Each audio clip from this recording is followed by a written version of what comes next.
Proverbs 22. A good name is more desirable than great riches. To be esteemed is better than silver or gold. Rich and poor have this in common. The Lord is the maker of them all. Well,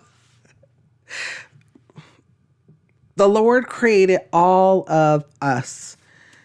No matter what we look like, well, no matter the melanin in our skin, what our flesh looks like, whether we have whatever features, our hair, every single person the Lord has made.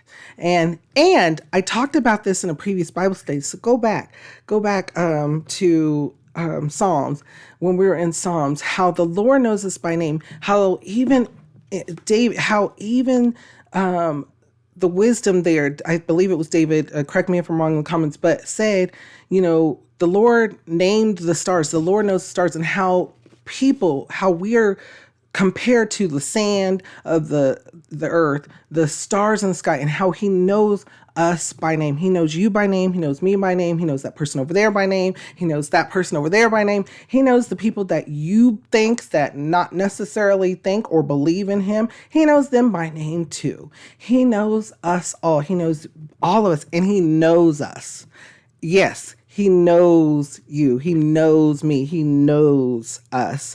And so, wow, just listen to this. Rich and poor have this in common. The Lord is the maker of them all. That is correct. That is right. That is correct. That is right. So what happens? What happens in life is, from the beginning, Adam and Eve, and then they did that thing where they ate the apple where they weren't supposed to eat. Boom, here comes sin.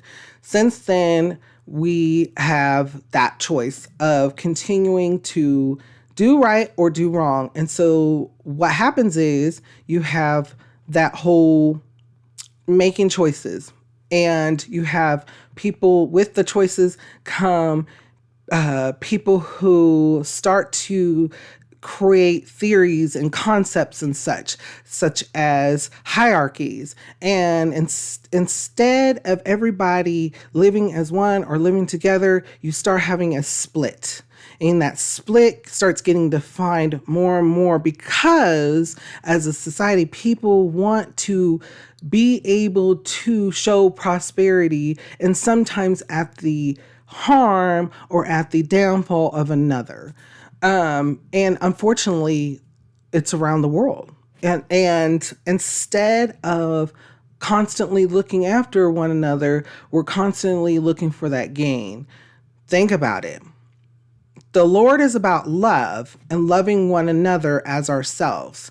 So when it comes to the rich and the poor, think about it. Is that the Lord's explaining, basically, we're all human. We all are here. But for some odd reason,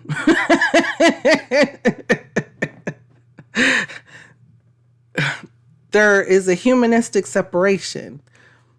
Think about that. What kind of thoughts or feelings come to your mind when we read over this? How does it make you feel, and what does it make you think?